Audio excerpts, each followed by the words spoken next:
I'm going to show you how to roll up the netting today.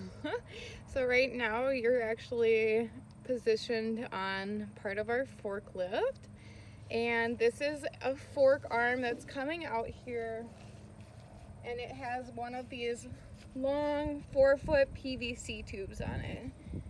This PVC tube has this bar on the end here with a couple of nails on it, only for the reason of being able to fit onto this crank right here.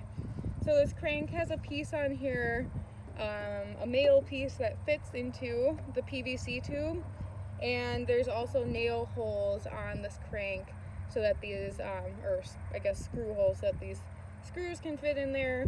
I found that the fit between the male piece and the PVC tube are actually pretty tight, so it's not always necessary to have these screws on here, but if you feel like you need the extra security, there are ways to get these types of things bolted on. There's probably other designs that you could think of in order to get screws at the right position in order to fit onto something like this. So what I started off doing was that you can see on this blank PVC tube, I've got a band here, and I take one of these bread clips, and ideally you have one band here and one band here, and I secure the top of the net to the bottom band, or either end of the net, right? You could have the top or the bottom. So I secure the bottom net to the bottom end, the top of the net to the top part here, and that allows for the netting to have something to grab onto so it's not super loose when it cranks on. So we have 300-foot netting out here right now, or about that. And what I'm going to do is I'm going to be grabbing onto the net.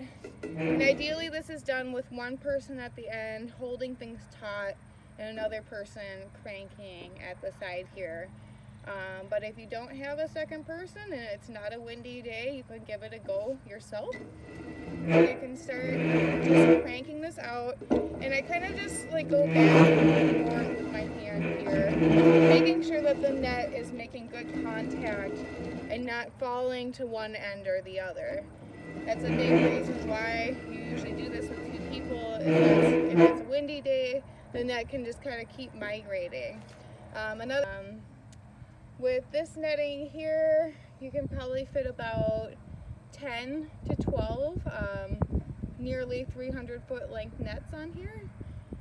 But yeah, it just depends on how tightly you're able to wrap it and how windy it is and all of that. So in between each net, I use the bottom net as a place of attachment for the next net. So every time I put a net on, I'm going to be taking a bread clip and clipping it to one side and the other side to get that going. So happy netting!